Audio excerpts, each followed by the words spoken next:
Good evening guys. आज ना हम लोग एक बड़ा अच्छा चैप्टर चालू करने वाले हैं प्राइमरी रडार का। तो आई होप रडार का बेसिक्स आपने देख लिया होगा, तो ही ये टॉपिक पे जंप करना। तो आज पहले इस वीडियो का एजेंडा देख लेते हैं। सबसे पहले तो हम देखेंगे कि प्राइमरी रडार होता क्या है। ठीक है, थोड़ा सा हम लोग पीछे से कवर कर लेंगे। फिर हम लोग देखेंगे कि प्रिंसिपल क्या है इसका। ओके। और इसका जो प्रिंसिपल है उसको अच्छे से समझेंगे कि वो एक्चुअली होता क्या है और कैसे काम करता है। इसका फ्रीक्वेंसी हम लोग देख लेंगे। साथ ही में हम क्या देखेंगे, मैक्सिमम रेंज का फॉर्मूला देखेंगे, मिनिमम रेंज का फॉर्मूला देखेंगे। और क्या देख लेंगे भाई, इसके अलावा हम देखेंगे कि पल्स विथ क्या होता है। Okay, what is pulse with. फिर हम देखेंगे पी आर एफ क्या होता है। फिर हम देखेंगे कि पी आर आई क्या होता है। साथ में हम लोग ये सब देखने के बाद मिनिमम रेंज रिसेप्शन एरर भी समझ लेंगे क्या होता है। ओके, इन सब के बाद हम बीम विथ देख लेंगे। साथ ही में हम देखेंगे कि कौन कौन से फैक्टर्स है जो अफेक्ट करते हैं प्राइमरी रडार के रेंज को। उसके अलावा हम देखेंगे कि कौन से टाइप ऑफ एरियल यूज करना चाहिए, एरियल या एंटीना आप कह लो, यूज करना चाहिए प्राइमरी रडार का। हमारे पास दो ऑप्शन होते हैं, तो दोनों हम समझेंगे कि दोनों क्या क्या होता है और कौन सा यूज करने में ज्यादा फायदा है। ठीक है, this topic is very important, not for only theoretical purpose but also for numerical. DGCM में इससे न्यूमेरिकल आता है और बड़ा सिंपल न्यूमेरिकल आता है। वो कहते हैं ना, पुट करो खुश रहो वाला न्यूमेरिकल, तो वैसे न्यूमेरिकल आएंगे। तो पहले हम देख लेते हैं कि प्राइमरी रडार होता क्या है।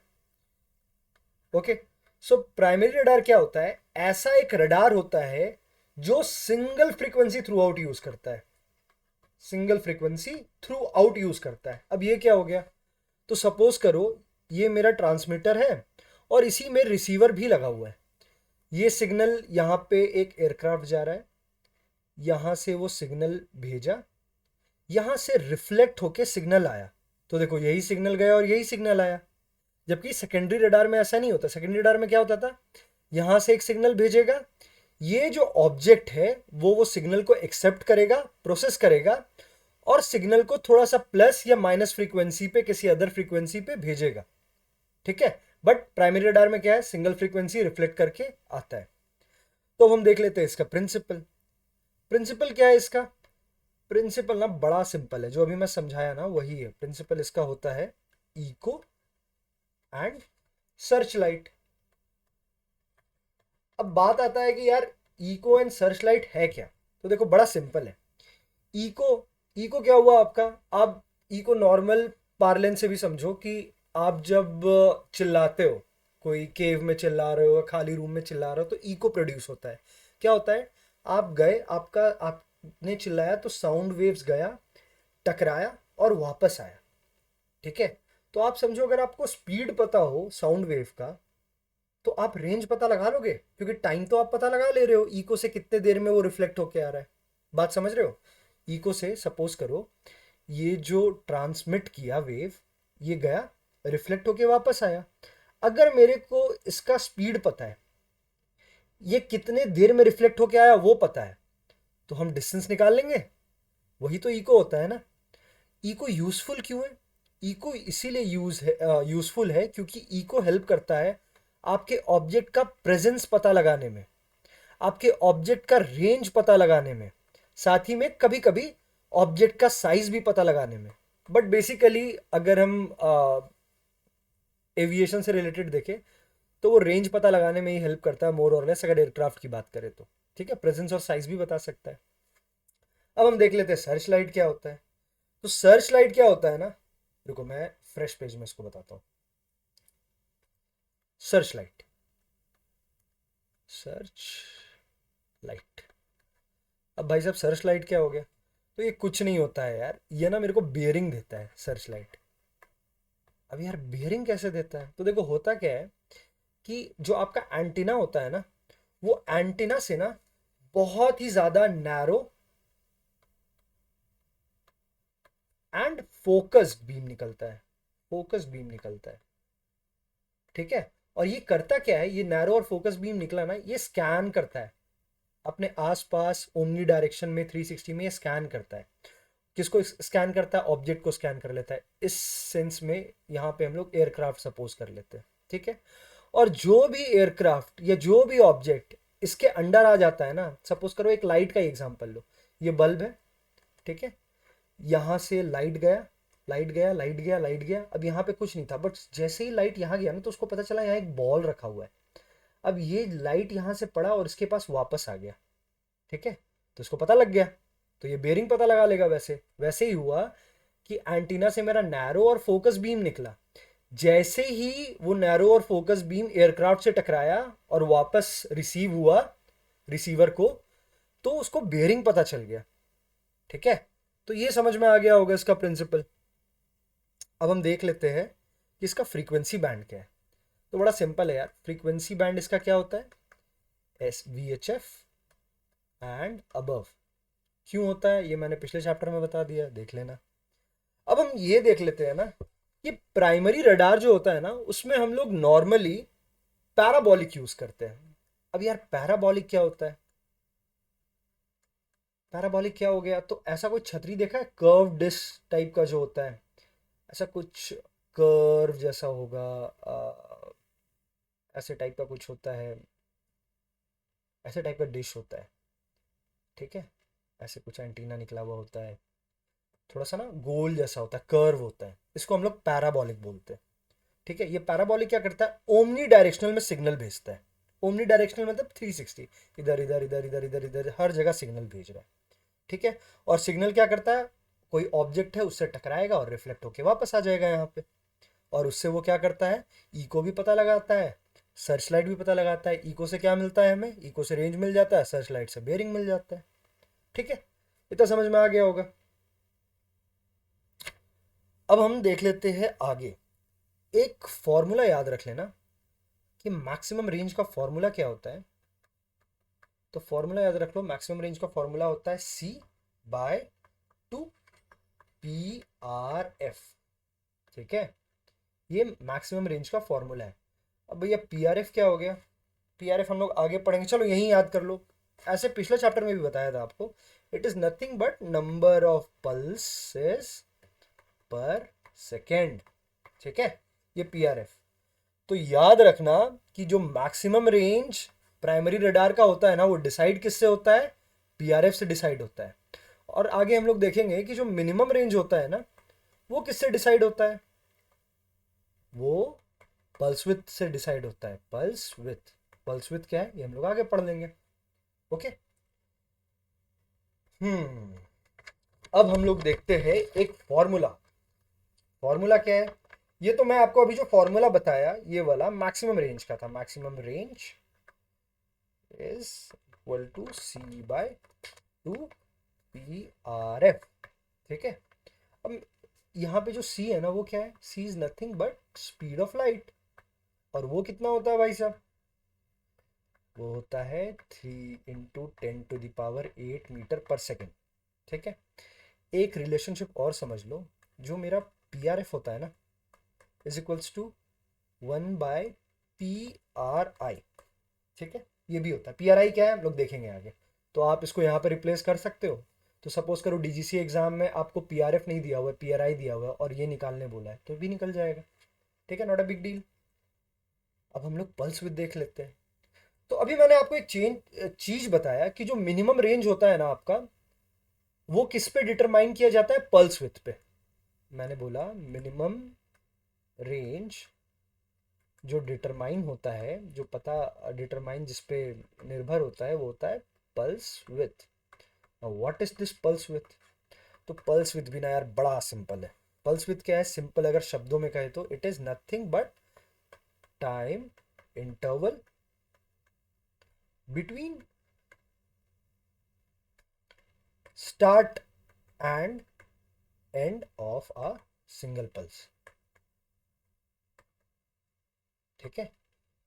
ये किस टाइम से चालू किया, ये इस टाइम पे खत्म हुआ। सो टोटल क्या टाइम इंटरवल था स्टार्ट और एंड में, उसको हम लोग पल्स विड्थ कहते हैं। और हमेशा याद रखना, ये जो एक्सप्रेस किया जाता है ना, it is expressed in micro second, ठीक है। It is expressed in microsecond. This being clear, let's go forward. Okay. अब हम लोग समझते हैं PRI क्या होता है. PRI. So PRI क्या होता है? PRI का फुल फॉर्म पहले समझ लो. It is nothing but pulse recurrence interval, or it can be said pulse repetition interval. अब भाई साहब ये होता क्या है? तो ये कुछ नहीं होता है यार. ये सिंपली क्या होता है ना, अगर मैं बोलूँ तो टाइम इंटरवल है ये भी, बट इसमें खास क्या है, time interval between two consecutive radar pulses. नहीं समझ आया ना? कोई बात नहीं, और सिंप्लीफाई कर देते हैं.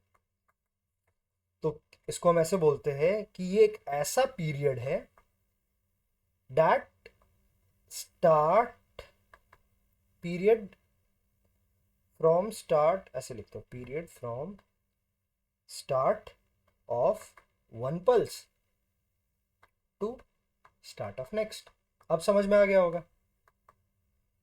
क्या मतलब है कि period from the start of one pulse to the start of next. तो सपोज करो एक पल्स इस टाइम पे चालू हुआ था, ठीक है, और यहाँ पे ये पल्स एंड हो गया, बट दूसरा पल्स यहाँ से चालू हुआ और फिर, तो ये जो पीरियड बना ना, इस टाइम से चालू होने से लेके फिर ये पल्स का दूसरे पल्स का स्टार्ट होने में, start of one pulse to the start of next pulse, इस पीरियड को हम लोग क्या बोलते हैं? PRI बोलते हैं. समझ गए?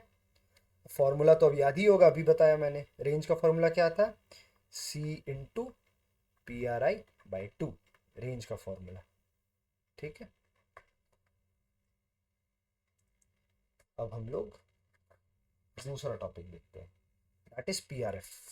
अभी मैंने आपको एक रिलेशन बताया कि जो PRI होता है ना, PRI तो आप समझ गए क्या होता है, is equal to 1 by PRF होता है. तो अब PRF क्या होता है? तो PRF कुछ नहीं होता है भाई. PRF is nothing but number of pulses पर सेकेंड. ठीक है, तो यही होता है.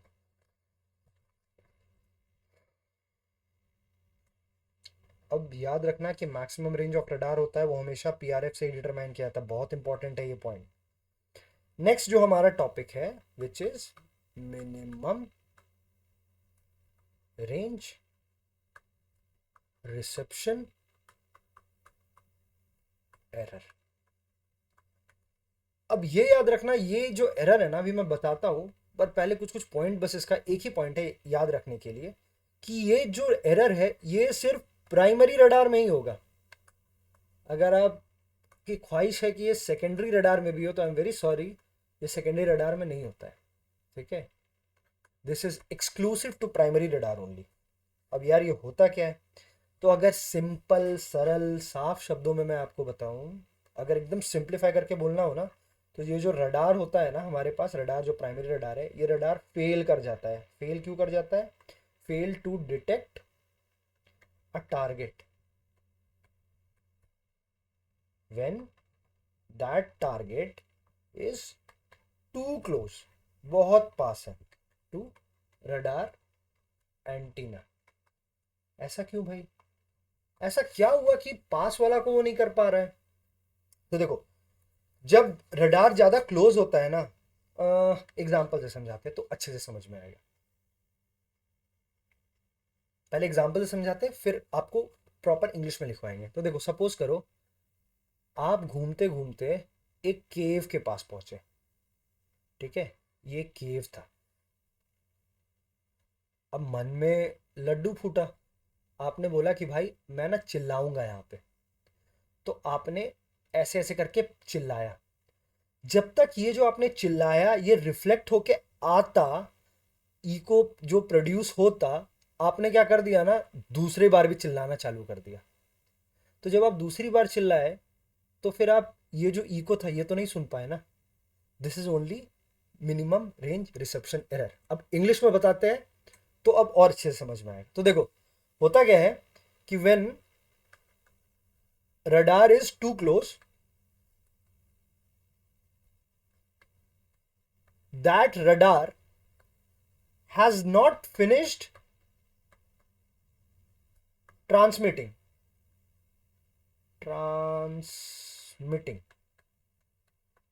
before echo return.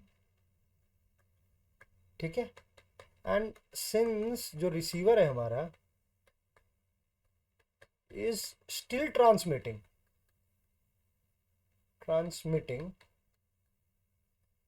जो होता है ट्रांसमिट कर या ट्रांसमिटिंग मोड पे होता है, it doesn't here eco.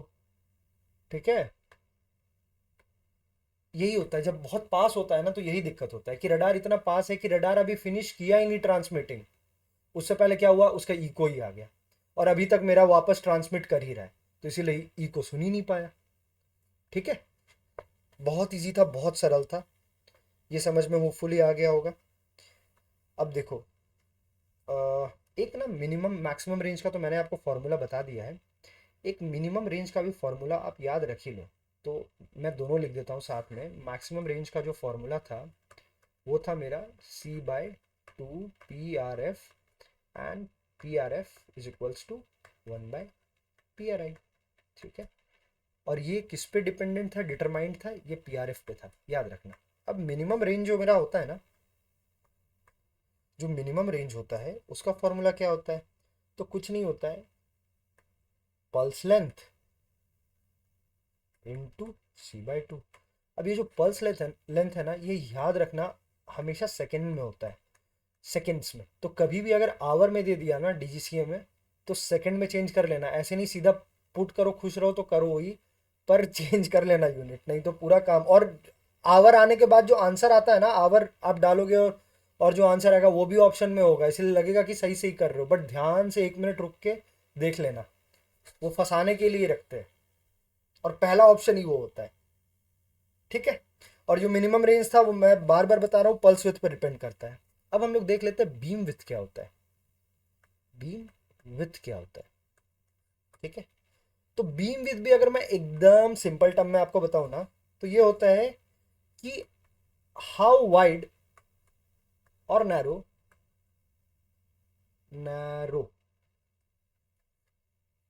The radar signal is as it spreads out from radar antenna. ठीक है, अब मतलब इसमें ये तो सेल्फ एक्सप्लेनेटरी है, इसको समझाने की जरूरत नहीं है कि जब मेरा रडार बाहर निकला स्प्रेड आउट हुआ एंटीना से, तो वो कितना वाइड या कितना नैरो था, उसको हम बीम विड्थ बोलते हैं। ठीक है, अब देखो एक चीज हमेशा याद रखना, एक्चुअली दो चीज हमेशा याद रखना, अगर आपका नैरो बीम है ना, नैरो बीम है या आपका बीम विथ कम है, तो हमेशा याद रखना कि रडार जो होगा ना, वो फोकस कहाँ करेगा, तो वो फोकस अपना एनर्जी बहुत स्मॉल एरिया में करेगा। और इसके कारण क्या होगा, इसके कारण स्मॉल एरिया में फोकस करेगा तो आपको ना एक्यूरेसी भी ज़्यादा मिलेगा, साथ ही में आपको प्रिसीजन भी ज़्यादा मिलेगा। ठीक है, याद रखना ये। वहीं अगर हम बात करें कि मेरा वाइड बीम है, वाइड बीम, एक मिनट, तो क्या होगा, तो देखो होगा क्या, वाइड बीम है तो मेरा जो फोकस जाएगा वो वाइडर एरिया पे जाएगा, इसके कारण क्या होगा, मेरा एक्यूरेसी कम हो जाएगा, प्रिसीजन कम हो जाएगा। ठीक है, अब यार ये बीम विथ किस चीज में यूजफुल आता है वो भी तो जानना जरूरी है ना, ऐसे क्या फायदा डेफिनेशन करके। देखो बीम विथ क्या करता है ना, ये हेल्प करता है डिटरमाइन करने में क्या, एंगुलर रिजोल्यूशन या फिर एंगुलर डिस्क्रिमिनेशन। डिस्क्रिमिनेशन, अब ये क्या होता है यार, एंगुलर रिजोल्यूशन एंगुलर डिस्क्रिमिनेशन क्या होता है, तो वो देख लो। ओके, दिस इज, ये होता है ना, रडार का एबिलिटी है क्या करने में, डिस्टिंग्विश करने में, किसको, between two targets that are close to each other. ठीक है, तो ये क्या करता है, एंगुलर रेजोल्यूशन, एंगुलर डिस्क्रिमिनेशन, ये एक ऐसा एबिलिटी है ना जो आपको हेल्प करता है कि आप अलग अलग डिस्टिंग्विश कर सको अपने दो टारगेट को, जो कि आपस में एकदम बगल बगल में, कंफ्यूज नहीं हो जाओ, आप प्रॉपर डिस्टिंग्विश कर सको कि वो अलग है, वो एयरक्राफ्ट अलग है, वो एयरक्राफ्ट अलग है। ठीक है, तो ये समझ में आ गया हो। कुछ और भी देख लेते हैं यार। अब देख लेते हैं हम लोग। अच्छा, एक चीज याद रखना कि नैरोअर जो बीम होता है ना, जो नैरोअर बीम अभी मैंने आपको बताया, उसका ना एंगुलर डिस्क्रिमिनेशन बेटर होता है, डिस्क्रिमिनेशन अच्छा होता है। ठीक है, ये याद रखना। अब हम देख लेते हैं कि what are the factors that affect primary radar range. Factors affecting range. Range किसका, प्राइमरी रडार का चैप्टर है तो उसी का होगा। तो सबसे पहले हम देख लेते हैं कि पावर का ना एक फॉर्मूला है। पावर, सॉरी, रेंज का एक फॉर्मूला है।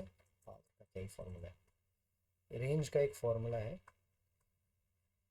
ये 4 पावर रूट है। ठीक है, ये फॉर्मूला है। इसका मतलब क्या हो गया कि अगर आपको अपना रेंज डबल करना है, if you want to double your range, तो आपका जो पावर है ना वो 16 गुना इंक्रीज होना चाहिए।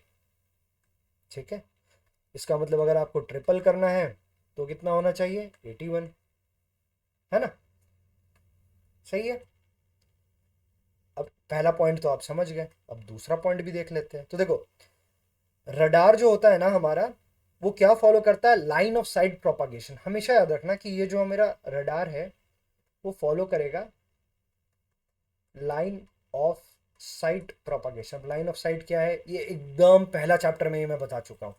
ठीक है, तो दूसरा पॉइंट मेरा क्या हुआ कि अगर आपको रेंज निकालना है ना, तो रेंज का एक फॉर्मूला था, याद है, 1.25 height of transmitter plus height of receiver.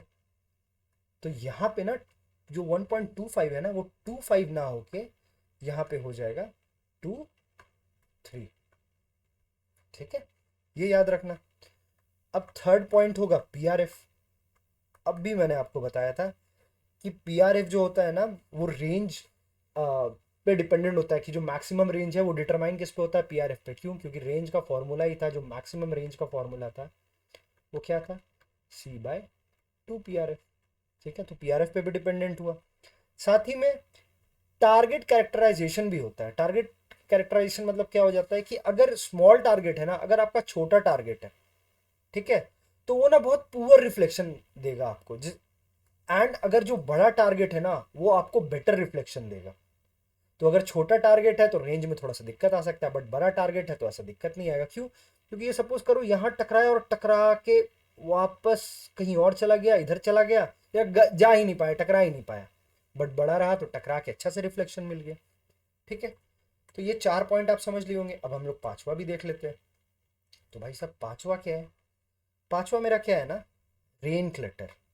अब रेन क्लटर क्या होता है, तो देखो, कभी कभी क्या होता है ना कि आपका जो रेन ड्रॉप होता है ना, उससे भी सिग्नल अटेन्यूएट कर जाता है, जिसके कारण आपका रेंज रिड्यूस कर जाता है। तो हुआ क्या, सिग्नल हो गया अटेन्यूएट।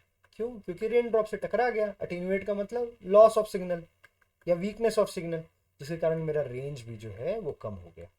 ठीक है, अब सिक्स्थ है मेरा पल्स विथ।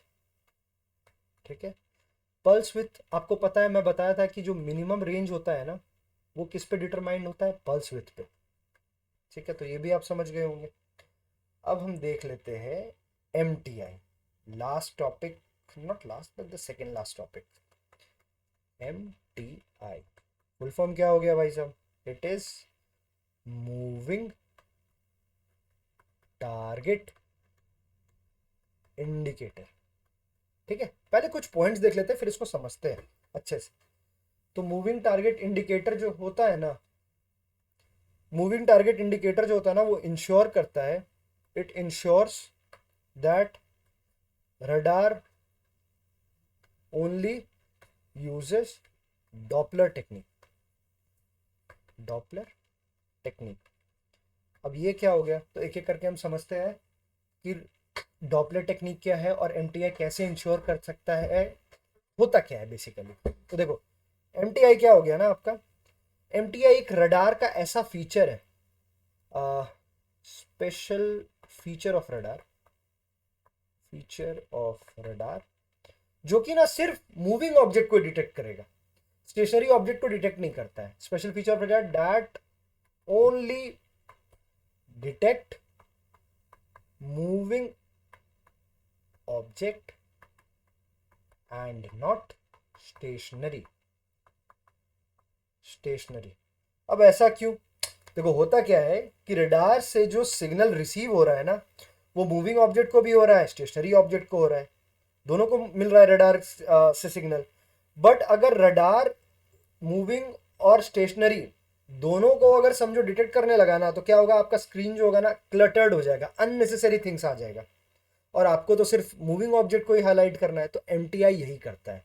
और ये कैसे कर लेता है? डॉपलर टेक्निक यूज करके। अब बात आता है यार इसमें डॉपलर टेक्निक यूज कैसे होता है, तो वो भी समझ लो यार। एमटीआई कैसे डॉपलर टेक्निक यूज कर रहा है? यूज डॉपलर टेक्निक, ठीक है। अब डॉपलर टेक्निक कैसे यूज कर रहा है? तो देखो, जब मूविंग ऑब्जेक्ट है ना आपका, व्हेन मूविंग ऑब्जेक्ट अप्रोच करता है या पास आता है रडार के, अप्रोचेस रडार, तो जो वेव है, जो आपका सिग्नल है, वो क्या होता है, बाउंस बैक करेगा, bounces back at higher frequency, ठीक है। अब जब आपका ऑब्जेक्ट, ये तो पहला वाला रडार के पास जा रहा था, अब समझो आपका ऑब्जेक्ट जो है मूव्स अवे फ्रॉम रडार, तो क्या होगा, ठीक है। तो जो आपका वेव होगा वो बाउंस बैक जो होगा ना, वो कम फ्रीक्वेंसी पे होता है। और डॉपलर तो आपको पता है, डॉपलर इफेक्ट होता क्या है, शिफ्ट इन फ्रीक्वेंसी और चेंज इन फ्रीक्वेंसी को डिटरमाइन करता है। वहीं अगर हम देख लेते हैं कि अगर आपका ऑब्जेक्ट है ना वो स्टेशनरी है, तो कोई फ्रीक्वेंसी में चेंज ही नहीं हुआ, क्योंकि स्टेशनरी ऑब्जेक्ट में क्या ही फ्रीक्वेंसी चेंज होगा, जो गया वही लौट के आया, तो वहां पे कोई डॉपलर शिफ्ट हुआ ही नहीं, ठीक है। तो ऐसे करके ये यूज करता है एमटीआई में, मूविंग टारगेट इंडिकेटर में, ठीक है। अब हम दो टाइप ऑफ एरियल भी देख लेते हैं, ये ना हमारा लास्ट टॉपिक होगा इस चैप्टर का। दो टाइप के हमारे एरियल्स होते हैं, एरियल्स कह लो, एंटीना कह लो, या कुछ भी कह लो यार। तो पहला जो होता है ना, वो मेरा होता है पैराबोलिक। अब पैराबोलिक के बारे में ना मैंने आपको बता दिया, पैराबोलिक क्या होता है, एक कर्व्ड होता है, कर्व्ड एंटीना होता है, चल जा, एंटीना होता है, ठीक है। ये सैटेलाइट डिश आपने देखा है, सैटेलाइट डिश जो होता है ऐसे करके, अभी मैं बना के दिखाया ना, ऐसे कुछ होता है, ऐसे निकला हुआ होता है, ऐसे कुछ ऐसे टाइप का होता है, ठीक है। ये होता है आपका पैराबोलिक। वहीं हम बात करें दूसरे टाइप का, तो वो होता है स्लॉटेड हम कहते हैं, या फिर फिक्स्ड प्लेट भी कह सकते हैं, या फिर फेस्ड अरे भी कहते हैं। फेस्ड अरे, देखो तीनों थोड़ा थोड़ा अलग है, बट काइंड ऑफ सेम ही समझो। फॉर एग्जाम्पल ऐसे वाला एंटीना तो देखा ही होगा यार, ठीक है। या फिर एक मेश टाइप का भी आता है, ऐसे जाली जाली जाली जाली जाली जाली जाली वाला भी आता है, ठीक है। ये सब हो गया आपका सेकेंड टाइप, ओके। तो अब देख लेते हैं कि हम ना एडवांटेज किस में है, तो कोई एक हम लोग देखेंगे, उसका रिवर्स उसका फीचर हो जाएगा। फॉर एग्जाम्पल हम लोग देख लेते हैं कि स्लॉटेड एरियल अगर हम लोग यूज करेंगे प्राइमरी रडार के लिए, तो उसका एडवांटेज क्या क्या होगा, ठीक है। अब जो इसका एडवांटेज है वो दूसरे का डिसएडवांटेज होगा, तो एक कोई समझ लेते हैं, काम हो जाएगा आपका। तो देखो स्लॉटेड एरियल जो होता है ना, उसका पहला पॉइंट ये है कि इसमें ना साइड लोब्स जो होता है ना, वो कम जनरेट होता है। क्यों? क्योंकि इसमें ना साइड लोब सप्रेशन होता है, side lobe, lobe suppression, suppression. अब ये क्या होता है यार, ये नया टॉपिक है साइड लोब ना, नया टॉपिक नहीं है, इनफैक्ट बहुत इजी टॉपिक है। देखो साइड लोब क्या होता है कि जब आपका जो रडार एंटीना है, रडार एंटीना है, वो सिग्नल ट्रांसमिट करता है ना, सिग्नल ट्रांसमिट्स करता है, ट्रांसमिट करता है, तो वो आइडियली अगर हम देखें तो कोई सिंगल डायरेक्शन में ही ट्रांसमिट करेगा, ठीक है, कोई सिंगल डायरेक्शन में ही ट्रांसमिट करेगा। पर होता क्या है ना, कभी कभी कुछ जो सिग्नल होता है, जो अनवांटेड एनर्जी होता है, वो लीक कर जाता है साइड से और कोई अदर डायरेक्शन में चला जाता है. So it leaks out and go to some other direction. Other direction. तो ये जो लीक आउट हुआ ना, या साइड से निकल गया, इसी को हम लोग साइड लोब बोलते हैं. तो स्लॉटेड एंटीना में क्या होता है, ये जो लीकिंग होता है ना, ये बहुत कम होता है. निकलेगा तो ज़रूर थोड़ा बहुत, बट बहुत कम होगा. अब सपोज करो ऐसे कि अगर ये बहुत लीक करेगा, या इसका लीक करने से इसका डिसएडवांटेज क्या है, साइड लोब का डिसएडवांटेज ये होता है कि आपका एक्यूरेसी भी कम हो गया, क्योंकि आपका एनर्जी थोड़ा सा एटीन्यूएट हो गया. ठीक है. फॉल्स अलार्म भी हो जाएगा. फॉल्स अलार्म कैसे हो गया, अब समझो कि जो साइड से लीक हुआ एनर्जी, वो समझो कोई ऑब्जेक्ट के साथ जाके इंटरफेयर कर लिया. ठीक है. तो अनवांटेड इंटरफेरेंस हो गया ना, तो फॉल्स अलार्म हो गया. उसकी ज़रूरत ही नहीं थी, पर वो जाके उससे मिल गया. तो ये सब दिक्कत है. तो ये ना, मेरे स्लॉटेड एरियल में ये साइड लोब कम होता है, क्योंकि साइड लोब सप्रेशन लगा हुआ है इसमें. दूसरा क्या है, दूसरा है कि मेरा एनर्जी जो यूटिलाइज है ना, या एनर्जी जो यूज़ करता है स्लॉटेड एरियल, वो भी कम यूज़ करता है. ठीक है. इसीलिए मेरा पावर भी कम लगता है. ठीक है. एनर्जी कम वेस्ट होता है, मेरा पावर भी कम लगता है. और आपको हम देखें ऐसे, तो इसमें ना आपको बहुत बेटर रेजोल्यूशन मिलता है. बेटर रेजोल्यूशन मतलब जो डिस्प्ले में जो दिखेगा ना आपको, काफ़ी बेटर होगा. एकदम समझो, एकदम 4K 8K HD. नहीं, ऐसे भी मत समझना. कहने का मतलब है कि जो फ्लिकर होता है स्क्रीन में, या जो हेजीनेस आता है, वो नहीं आता है. कंपेरेटिवली बेटर सोल्यूशन मिलता है आपको इसमें. ठीक है. This was the only thing जो आपको पढ़ना है. ये पूरे चैप्टर में जितना भी काम का चीज़ था मैंने सब बता दिया. इससे ज़्यादा इस चैप्टर में कुछ पढ़ने की ज़रूरत नहीं है. This was more than enough for this chapter, and this chapter is very important for DGCA theory as well as numerical perspective. ठीक है. ओके.